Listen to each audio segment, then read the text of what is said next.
And everything worked, and we're off mute. Hooray. So, sup, Ursula? Sup, Mer? Yeah.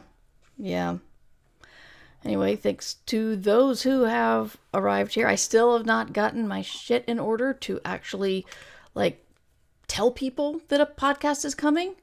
Partially because today I texted Ursula early in the morning and said, whoa, we forgot to talk about this at all. So I guess you want to record? So luckily she said yes. Kids are asleep. It's here. Hello, Valerie. But yeah, Ursula just got back from big important writer trips, and I am still here. So that's what's going on. We're getting ready to do a Ditch Diggers. We think we have a topic. We think we'll go well with it, right? Right. Right. Here and we if go. not, it will become a part of the regrets that. There we go. Yeah. Yes. Okay. This is Ditch Diggers season 12, episode 5, 4, maybe. I don't know. But we're coming to you live from the butterfly shed that we probably should not have built. It is the Ditch Diggers with Mer Lafferty and Ursula Vernon, aka T. Kingfisher. Hi, Ursula. Hi, Mer. I never know what to call you in this because your T. Kingfisher persona is getting so big, but it still feels weird calling you something else than, what I've been calling you for years and years and years. Yeah, whenever I do cons, sometimes they list me as Ursula Vernon, and it's like, you're not going to get half the traffic you would if you said T. Kingfisher. Or you might get all of your furry fans. Yeah, funny story. For the book launch for Nine Goblins, was it Nine Goblins? No, it was fuck. Hang on. I just took a choya spine to the foot that was jammed in my apparently Sandal? recliner thing. Oh, there are spines in your recliner? Well, there aren't supposed to be, but I got it's not like one of the things that comes with the recliner at all. But I was out and wandering around okay, I did the stupid thing, and I took my meds, my ADHD meds, which will cause me to hyper focus on whatever I am doing about 20 minutes later. Mm-hmm. And I made the mistake of going outside and talking to the native plant guy. Oh, no. So then it was an hour and a half of looking at plants, and I brushed up too close to a cholla, and it didn't stick me, but it got in my pant leg. And then the pant leg transferred it to the recliner, and then I moved my foot wrong and gouged myself. And cholla, it wasn't a full pad. I mean, that would have the screaming would still be going on. But cholla spines are basically like getting a pretty large gauge hypodermic needle jammed in you, and they are painful. So, but basically it was doing its job. It grabbed onto you, it traveled somewhere new, then it fell off. No, it was. It's just probably not going to root in your recliner very well. I really hope it's not going to root in my recliner. That would be very bad. Yeah. Right. Okay. So I was saying, yes, the book launch for Wolfworm, they bill me as T. Kingfisher, of course, and one of the staff is like, whatever, and a new staff person there. And the bookstore owner's like, yeah, Ursula is cheerful. It's like, Ursula's coming. And it's like, what? I thought T. Kingfisher was coming. Yeah, T. Kingfisher's Ursula Vernon. And apparently they lost their shit, pulled up their pant leg, showed the tattoo of one of my paintings, and was like, holy crap, Ursula Vernon is T. Kingfisher. I had no idea. Wow. And so it does happen that way sometimes. But for the most part, I'm just like, bill me as T. Kingfisher, you'll get more people. So pseudonyms are so weird because people like you and Shauna McGuire are completely open about, your pseudonyms, it's mainly for bookshelving purposes. You don't want the kids who love Dragon Breath to get, say, Wolfworm. So, Exactly. right. And Shannon has a very, very hard sci-fi part and also horror, and then her fantasy stuff. And they're very different. So she's got a different name for the sci-fi and horror stuff. But it's funny that even if you are open to things, it's like even your fans may not realize. So, Yeah. No, it's. I mean, they probably followed me on DeviantArt a million years ago, or my live journal or something. And there's, if they, yeah, I know, right? If they don't make the jump from, or if they didn't, if they weren't on Twitter, there's no reason they would know. right. And every now and again, I run into people like that, and it's funny. It's also really funny on Blue Sky when people will suddenly be like, "Oh my God, wait, you're T Kingfisher." I'm like, my handle is literally T Kingfisher on Blue Sky, but it's fine. I also particularly love when someone has followed you for like over a year on Twitter, Blue Sky, or whatever, and then comes out with, "Oh my God, you write books." Yeah. Yeah, that's fun. Although that does lead me to believe that I am not boring people with self promotion because I'm Yeah, that's clearly not true. doing enough of it. That's true. I get that. I get that sometimes, and I get that sometimes with, "Oh, I didn't know you did a podcast," and it's it's a little baffling, but I realize I'm not a very good promoter, so my little very old podcast is still, not a lot of people have heard of it, but in some cases it's gratifying because, I wanted to build my career as a writer.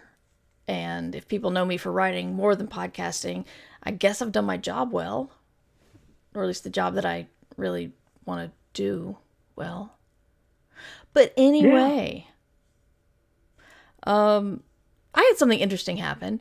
I have been toying with several ideas. I'm out of the last book I turned into my editor was the last book I have on contract. And so I've been throwing a whole bunch of ideas around, including the weird shit we talked about last episode. And I finally got them Yay. all written up into a variety of, synopses, outlines, and sent them off to my agent. And once those were all out of my head, I realized that there's a project that I want to release on Patreon that no publisher wants that I think could be really good. And that didn't happen until I'd sent all those other ideas off to camp. And Yes. it's it was unexpectedly freeing. I don't know. Oh yeah. No, I can absolutely see that. Yeah. And yeah, I started it today with pollen falling on my computer screen because my co-working buddy wanted to sit outside, but that's not what this episode's about. Well, I don't know. The pollen falling on screen is yeah, Yeah. Yeah, it's getting better the around here, which garb. is why I didn't mind sitting outside, but it's still not good. But go on. The idea you were having. Yes. Well, no, I mean it's the segue into our main topic is I want to talk about lessons we've learned from mistakes and regrets. And as I told Ursula before we started recording, I got this idea from looking at old Writer's Digest magazines, and they did a long article on a woman talking about like her regrets and stuff over her long career. And there were only two, and one of them was, I wish I'd kept my maiden name. So that was odd and interesting. And I mean, I agree. I've heard a lot of people stay with their born name before if they build a career that way. Oh yeah, yeah. Never even occurred to me to change mine. Yeah. But it started me thinking about my various regrets and mistakes. So I figured we could talk about that. Sure, and one of mine is actually name related. I really should have. I regret not having a pen name for my kids' book stuff, Yeah. because that is, yeah, I mean, it's not as big deal now. My fame as a children's book author is fading, but there was a lot of having to like uh, worry about, what got said as Ursula Vernon in public on the internet.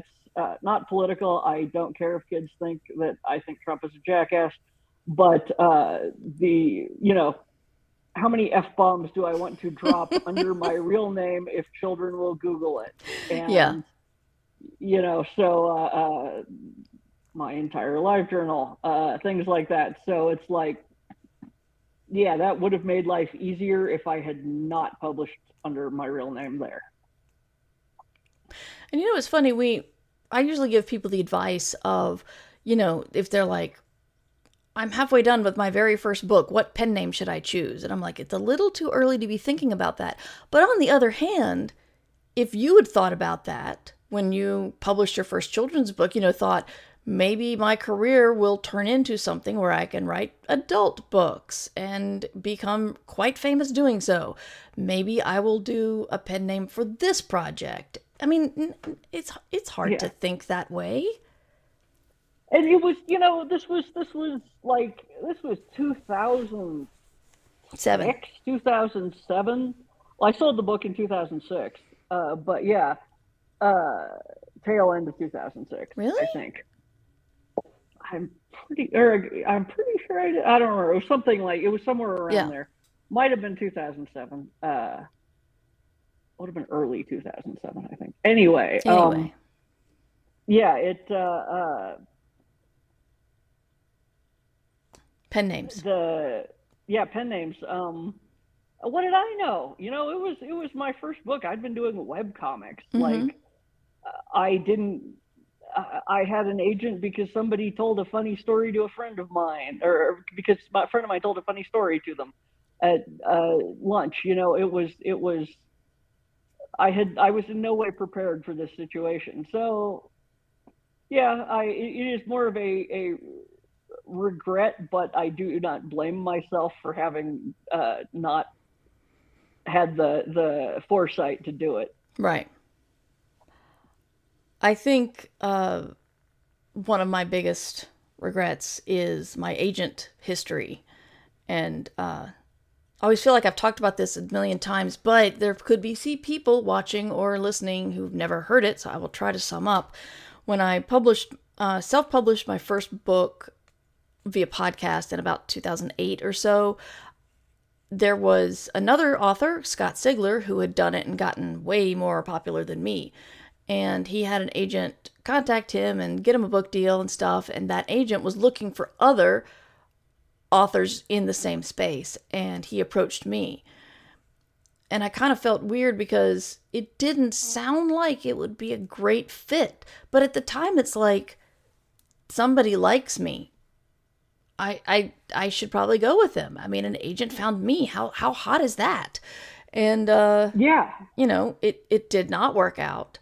And then somebody else found me and approached me, and then she fired me when she couldn't sell my stuff. And it's like, I did not feel 100% good about my agent choice until agent number 5. 5? Yes, 5. So, and that was Jen, who I had met at a con in person and saw that we had a good relationship. And you don't need to do that, obviously. You don't need to meet your agent, a possible agent, in person.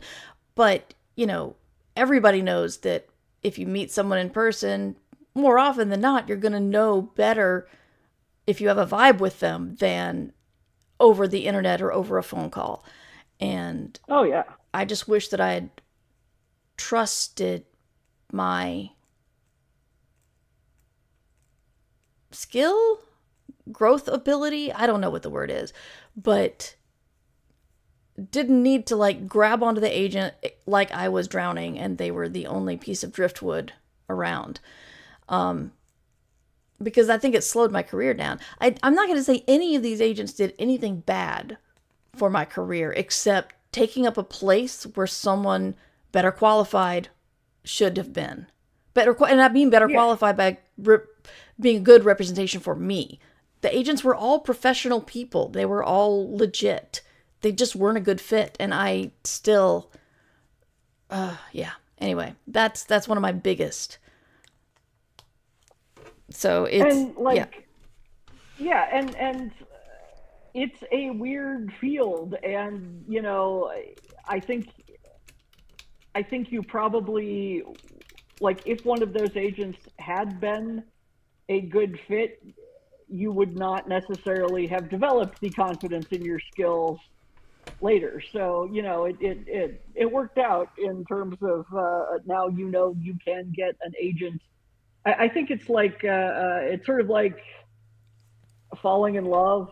Your first relationship, oh God, no one will ever want me again if you have to break up with them. And so you wind up with the next person who is even remotely interested. But, sooner or later, you find the one that is right for you. Right. But it takes a little bit of doing the thing and then realizing this doesn't work. But this is also not the only chance I'll ever have in my life.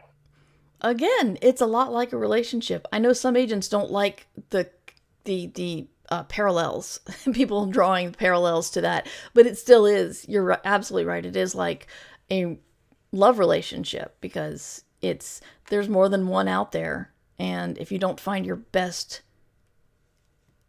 connection match immediately, then you'll have another chance. Yeah, and to be clear, agent is a business relationship, not a romantic one. But just for we are, I love my agent, but not like that. Yes. But it's a it can get lots of feelings of inadequacy and whatnot. And writers, for the most part, are frequently see a small island of ego and a sea of inadequacy. So, Yes.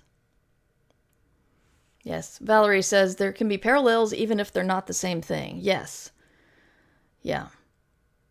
And it would be like, I know some people spend a lot more time like their agent needs to reaffirm them, I guess, more. I know there are people who will call their agent up and read what they have on the book to them. Read to them over the phone? Yes. Wow. And I'm like, that would never occur to me in a million years to do such a thing. But they know email exists, right? And if not, then fax. I mean, okay. It's a weird world. I know. We've all got our own hang-ups. And I have to assume those people were making a lot of money for their agent, and that is why the agent was willing to spend 2 hours listening to them read, and so that they could go, yes, it's good, keep writing. Yes. Yeah. Yeah, I suppose that if you're making the agent a lot of money, it will be easier for them to give you such time and attention. Poor little straight A student, Pat. So, what's your next one? Or do you have any more than pen name? Oh well, there are jobs that I should probably have taken.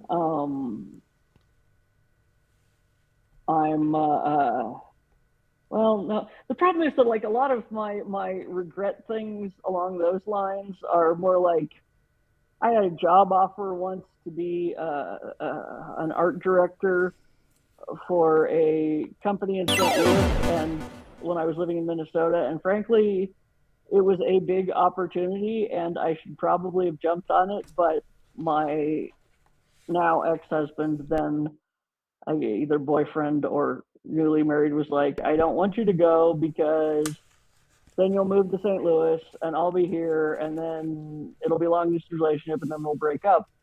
And so I did not take it. And on the one hand,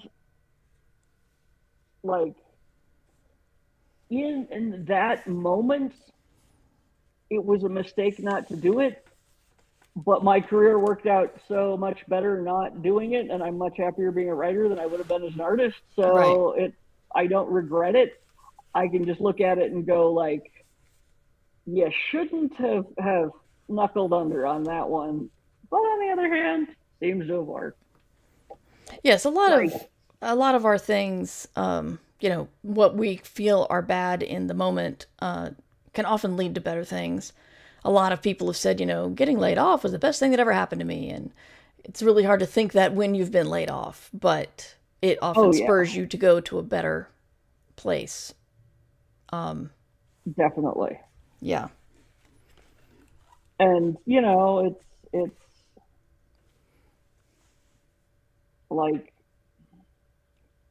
Life, I yeah. think I am more, yeah, I am more, I think, annoyed at myself for having uh, sort of wimped out on that one than I am about any of the job things related because, I am very glad that I was not doing that. And I would have probably been miserable, but I'm just annoyed I didn't take a job because, that schlub. Yeah. Yeah. Real quick, Jasmine has resubscribed for 60 months. Wow, thank you, Jasmine. That's a long time to support me. Very much appreciate it.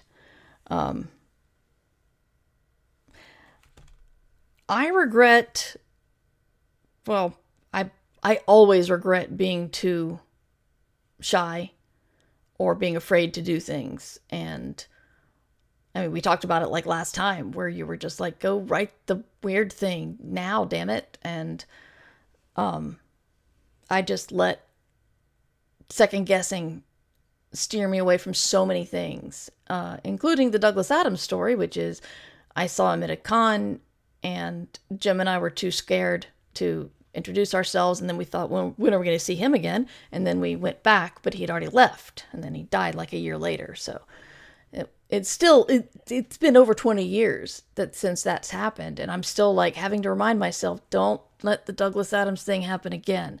And I mean that for almost any opportunity I could take. On that note, then I will say that when I went to Dragon Con once, I saw a really fantastic Chewbacca costume, and we were coming down like a back hallway, and dude had the head off and was talking to some other people, and I thought I should go up and tell him that's an amazing costume, and then I was like, ah, crap, I have a suitcase, I'm busy, and he looks like he's talking to people, I won't bother him. It was fucking Adam Savage. I found out later. Oh, right. I've heard he did that. He would get into Yeah, cosplay and wander around cons. yeah, and I was just like, nah, that's a really good Chewbacca. And quite frankly, I probably would have seen him and not recognized him out of context and been Mhm. like, great Chewbacca costume, dude, love it, and walked off. But Yeah. and then like a month later, when I heard who, I would have been like, oh shit. But Oh, wow. Underpope okay, says I once told Simon Pegg that he looked like the guy from Shaun of the Dead. You were right. He did. yes, He absolutely absolutely. did. Um there are a couple of writing jobs I regret not taking, but not a ton. I've experienced enough work for hire stuff that I know the bad parts about it, and I don't even mean bad. I just know the all the realities around it. And if you need money, it's great. If you need an ego boost, it's nice. And if you really love the world, then, and you have the time, it's great. But it's like, I don't know how to tell these children who love my Minecraft book that I'm not writing another Minecraft book. And they probably won't Oh appreciate God. or understand the reasoning why. I still get emails, will there be another Dragon Breath? Will there be another Hamster Princess? And I'm like, no, the publisher didn't want that. I'm Mm-hmm. sorry. Like, what do you say? It's Yeah, uh but for work for hire, it's I don't want to do another work for hire piece right now. That's really it. yeah, It's that's just yeah. the reality of it. It's I would rather be working on my own stuff to, make more than one flat rate. And whoever tells you that getting a bestseller in a work for hire project will then lead to new fans, it's not really true, because people read work for hire because they love the thing that you wrote about. And if you did a great job, awesome, awesome. But you're Yeah, unlikely to get more fans. it's as advertising goes, it's I mean it's fine, but it's not like, it's much better to have your own book in your own universe be a bestseller, quite frankly. Yeah. Someday maybe I'll learn what that is. Yes, well, moving on. I regret that I Did Wolfworm hit the list?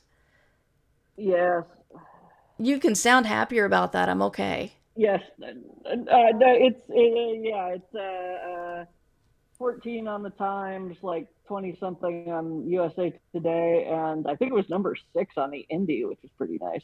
That's But great. it only for 1 week. Like, my fans are the most amazing about pre-orders, so I will hit the list for 1 week because they all pre-order, because they are wonderful people who know pre-orders are love. Mm-hmm. That is much, much better than not hitting the list at all. Yeah. Don't get me wrong, but it is very much a reflection of the pre-order situation. Usually, I once or twice I've had books that stayed on for 2 weeks, but uh, yeah. Yeah.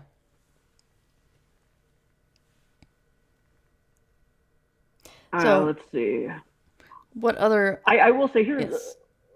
I regret that there was a point where I was on a like forum discussion thing with where John M. Ford was a regular commenter, and I did not tell him that uh, his book How Much for Just the Planet had been like a bonding thing for my mother and I when I was younger. Oh And wow. then he died, Yeah. and I regret that I never told him that. I mean, it's not like he would have lived longer. He probably would have been like, "Oh, that's wonderful," and forgotten about it 20 minutes later. But I regret that. There's a lot of Peter S. Beagle. I regret that I was so punchy when I first met him and gibbered like an idiot and said, "Oh my God, do you know you're Peter S. Beagle?" But uh,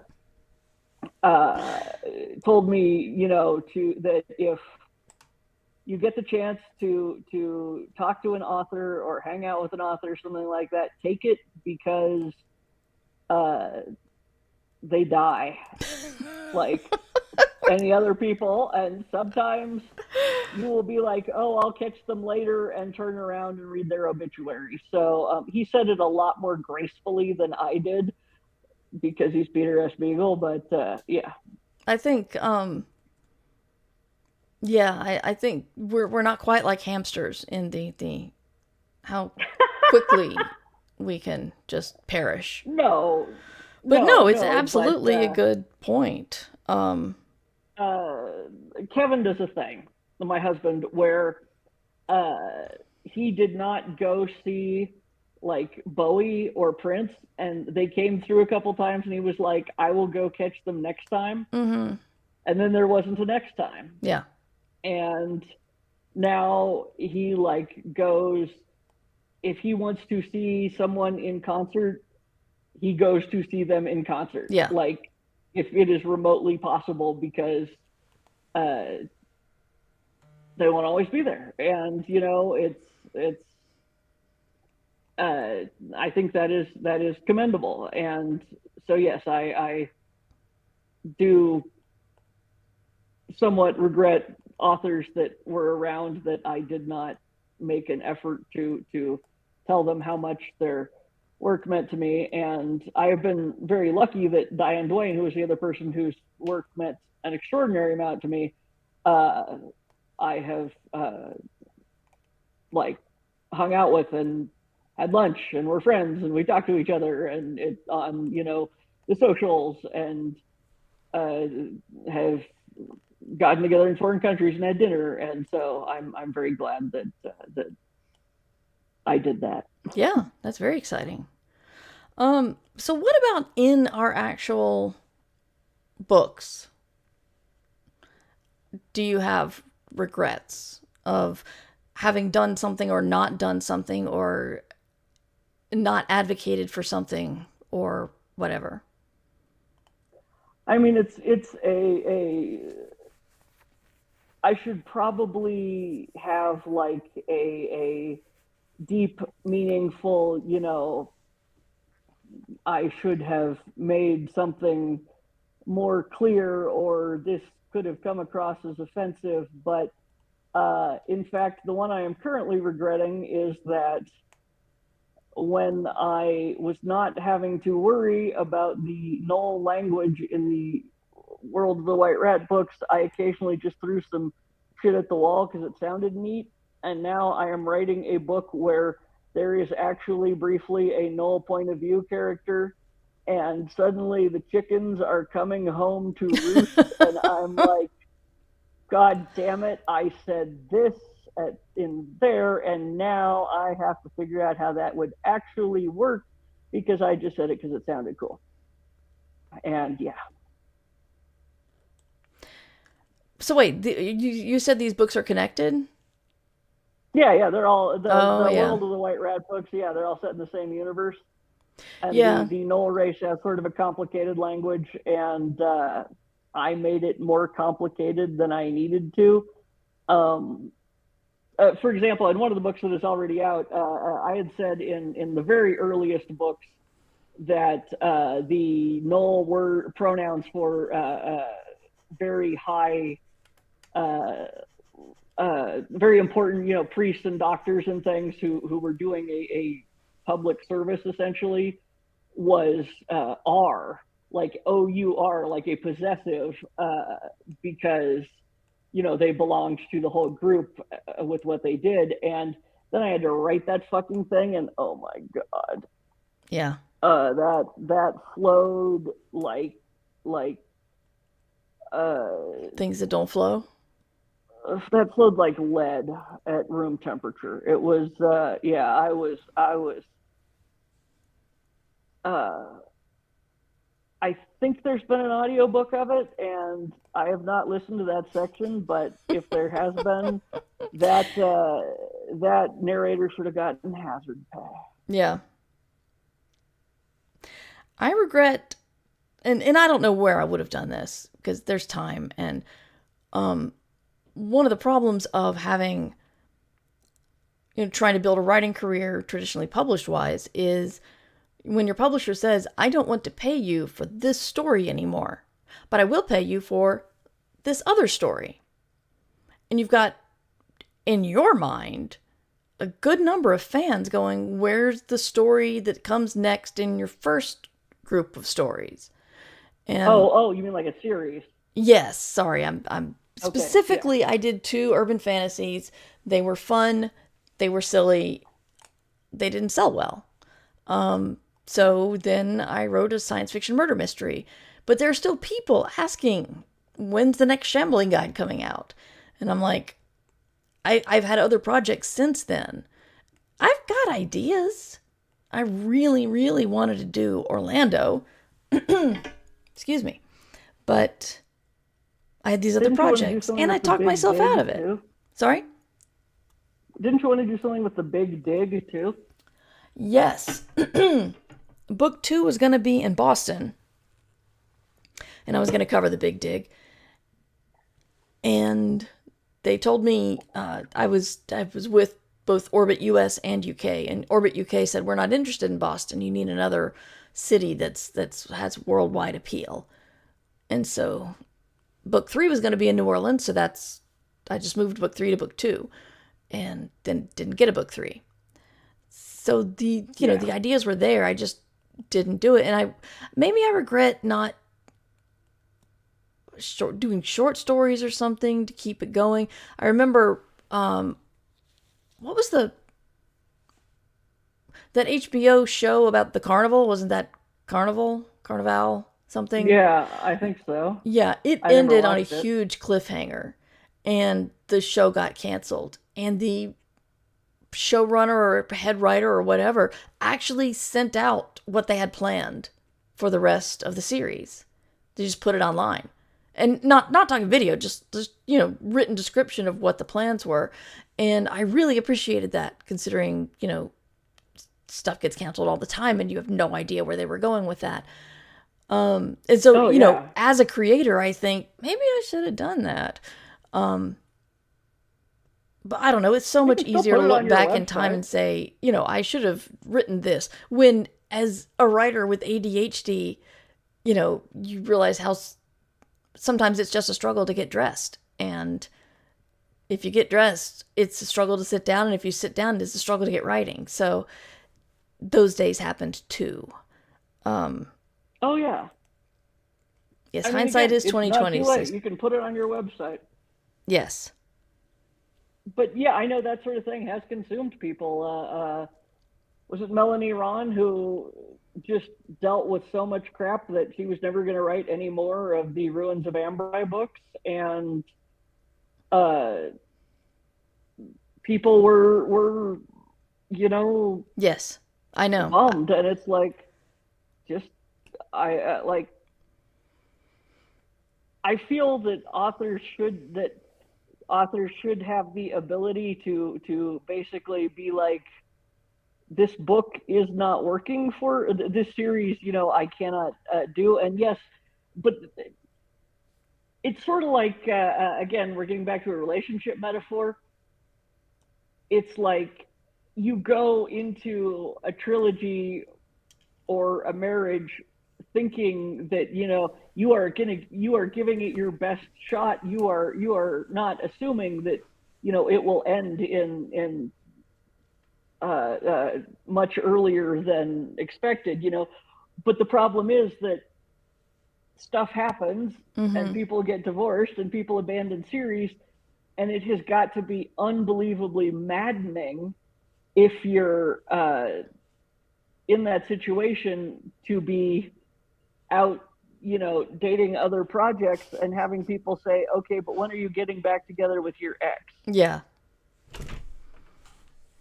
Yeah. And it's, and here the specter of George R. R. Martin hangs above us all. But I think Melanie the Ron's is still worse. It's I yeah. was I was I was a huge fan of her, and yeah,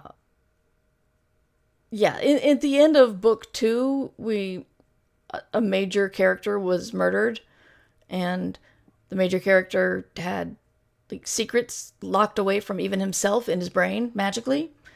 And so everyone's like, what was locked away? Did he really die? What's happening? When are we going to get the next book to tell us what's going on? This was over 20 years ago. So yeah, I yeah. Yeah. But at least I didn't end mine on cliffhangers. I got to tell you that. Dang it. Although kids do say I ended the Minecraft on a cliffhanger, and more, I just thought I did and they kept adventuring kind of thing. I closed all the doors, I think. It's a long time ago, but anyway. Yeah. I mean, kids, kids will pay very close attention to things that, yeah, I just it's a tell them to tough make up their audience. own stories. You tell me, but don't actually tell me. But yeah, just make up your stories. Yeah. So we are. I mean, yeah, I was gonna overall, since we're getting towards the end, I have to say that on the whole, I have very few large regrets uh, about things. Like it has for the most part worked out. I am delighted to be what I'm doing. I am. Uh, there are very few points where I feel like if I had, okay, even things that I made mistakes or did badly all sort of put me on this particular trajectory, and I am glad to be on it. Right. Uh, yeah, so like, there's not anything, crushing hanging over me that I'm like, oh God, if only I had done this thing, like Um, the, I will say I regret a couple of things over the past couple of years, like maybe 5 or 10 years ago, in the time between now and then. I have been approached by people saying, "Hey, a slot has just opened up. Someone can't make this high profile workshop. Do you want to join us?" I was invited to go on the Joko cruise in, I think, 2022 or three. It was three. Anyway, it doesn't matter. But basically, like, I was primary caregiver to a kid, to stay at home mom. And then there was COVID. And I had to turn these opportunities down because I couldn't, I did do some like away from home things with conventions or my MFA or whatever, but never like drop everything, I gotta go. And I didn't go on the first time Joko invited me was because I didn't go because I wasn't comfortable going in COVID times. And I I don't have regrets, but I wonder what would have happened had I done those things. That's all. oh yeah. And I have said more than once, if I would love to, but I can't. But if you think about, I would love it if you thought about me in the future. No one has ever done that except for Joko. So, Scalzi then did invite me for 2024. So that was awesome. But, I have oh, been invited once or twice back, but a lot more times, yeah, I haven't. And the problem is that, particularly the international things, they do not seem to get planned as far ahead. mm-hmm. So, like, I will get, do you want to do a writing thing in Singapore? Yes, I would love to, but I booked a convention for that like 6 months ago. Yeah. You sometimes a year ago. You gotta hit me up a little earlier. So yeah, it's you know, There's a wonderful bookstore in New Jersey that keeps inviting me for events that are happening in like a couple of weeks. And I'm like, I yeah, I can't just, I need a little bit more lead time to go to New Jersey. I'm sorry. Um, I still remember one that was a little con in North Carolina. I've completely forgotten anything else about it, and this was January, like early January, and they invited me to be a guest, and it was like a week and a half, and I was like, "Oh, you mean for next year?" They were all, "No, this year." And I'm like, "That's like a week and a half. No, no, that I need so much more lead time than yeah. that. Sorry." Oh, but I did have And something. I don't regret turning that down though, because I suspect if you're inviting guests at that point, it's not going to be a great experience. Yeah. But I did have someone contact me because their guest of honor pulled out of RavenCon, which is in Richmond, Virginia, and in driving distance. And they approached me to be their new guest of honor, and they gave me like 5 weeks notice. But it was RavenCon and it was guest of honor, so I said yes. So if you're listening to this before April 27th, 2026, and you're in that area, then come on down to RavenCon and I'll be there. And then the next weekend, I'm Woo! doing another guest of honor thing in Des Moines. So I'm a little worried about doing those two back to back. But as my husband says, when someone asks you if you're a god, you say yes. So Indeed. but it may not have been something I could have done if I was still taking care of a young person or, worried about infection rates. So, which I'm still worried about, but vaccines and stuff have made me a little bit more comfortable traveling. But, Oh yeah. but yeah, sometimes those opportunities are handed to you and you gotta weigh what is more important. And in the chat, Underpope says, I got into Odyssey in 2013, then passed that up because I had a work obligation. I regret that. Yeah, that's a Odyssey back then. That was a 6-week course, wasn't it? It was a lot like Clarion, just a different company and slightly different structure. But it was I remember it being a 6-week course. So anybody who can pick up and go to Clarion just amazes me because Oh yeah. yeah. Ironically, I could probably do it now if I had to, because I am already a successful published author in the field. Like at the point where I would need to go to Clarion, I could not have done it, which is the sort of catch-22. Yeah. Yeah, definitely. Well, we are at our time. If anybody in the live chat has a question, please let us know. If you would like to watch us live, we are on Twitch, 3 p.m.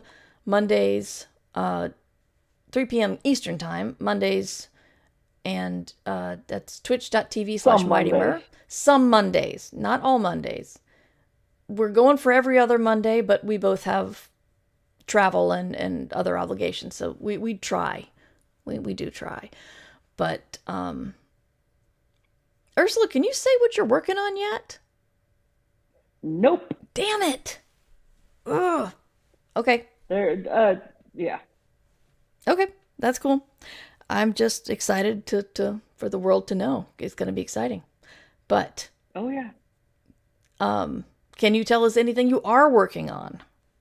Yes, I am hard at work on Shieldborn, the third Swordheart book. Daggerbound comes out in August, and I just had the always fun conversation with my editor where I'm like, I think I need a little more time on Shieldborn. She says, well, it was originally due in May. I can give you till June. And I'm like, I thought it was due in June. Oh, crap.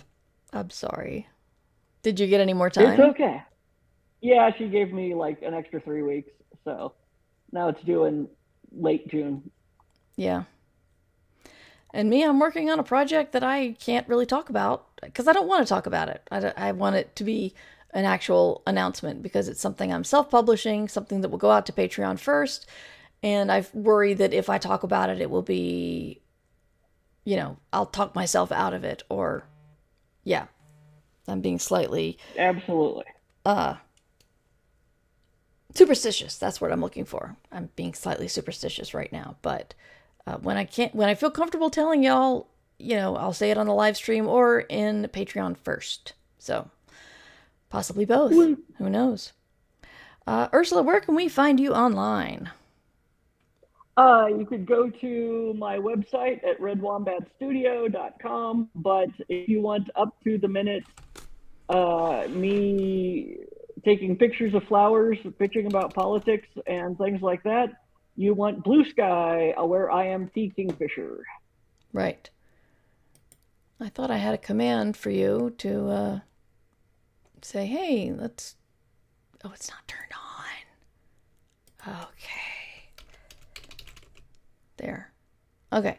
Yeah, it still says your newest book is Snake Eater because I can't keep up with you, but the the bookshop link, you guys know how to use a book. You guys know how to use an online store. That'll take you to Snake Eater and you can probably easily get to Ursula's other books. there. Yes, my current one is Wolfworm, but it is horror and it is gross, so you can totally sit it out. No ill will It's absolutely whatsoever. Oh, disgusting. also, I loved it. as of this morning, apparently I am nominated for 2 Locust Awards. So yeah, Oh, congrats! That's thank great. I you. hadn't heard that came out. Very Yes, exciting. I it only just happened like about 10 minutes before I logged on. So Okay.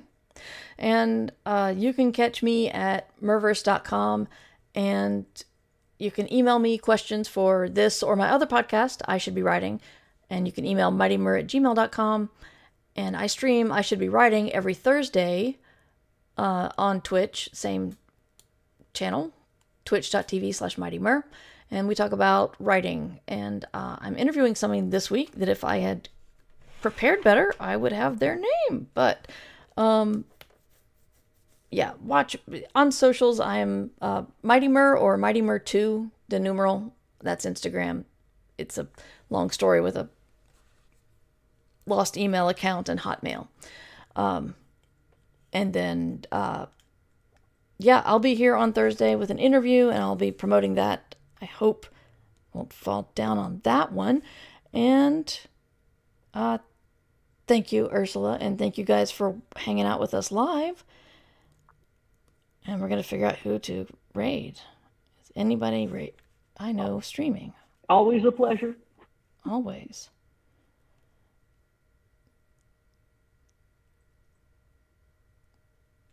Well, T is doing Magic Monday again. It's playing, looks like he's playing Magic the Gathering. So I will, we can raid into T, and I'll see you guys later. Ursula, are you good for 2 weeks from now? I don't know what day that is. I should be because I get to be home for a little bit. So the 27th, yes, I look clear. Great. I will be coming back from RavenCon, but I will have gotten back the day before, so I should be able to record. So, thank you guys for hanging out. Oh, the Kids Are Asleep wrote a story for the new set. He's probably playing. Awesome. You should tell him that. But oh, fabulous. Yep. Is that for Lorwyn Eclipse? I'm not sure. Valerie, is that for? I don't know what you said, Ursula. Lorwyn Eclipse. Ah. Strixhaven, Valerie says. Ah, yes. I don't know if I think that comes out like in a week or something for the rest of us mortals. Gotcha. Oh, Kevin's yelling. Yes. Yes, that's what I was saying. Anyway, yes. All right, take care, guys.